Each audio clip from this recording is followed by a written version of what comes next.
ev şirniyyatlarla məşğul idim. Məşğulluğa da onun üçün müraciət eləmişdim ki, un məmulatlar, ləvazimatlar üçün. Çox sağ olsunlar, təşəkkür edirəm. Bizi təmin elədilər yeni kəndimizdə, yeni obamızda.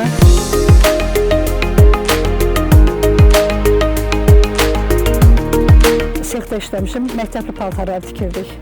İndi işsizliklə əlaqədar olaraq müraciət elədim məşğulluğa. Çox sağ olsunlar ki, bizim müraciətimizi qəbul elədilər. Dövlətimizə təşəkkür edirik. Avadanlıqla bizi təmin elədilər. Uzun müddətli bu yolu gözləyirdik.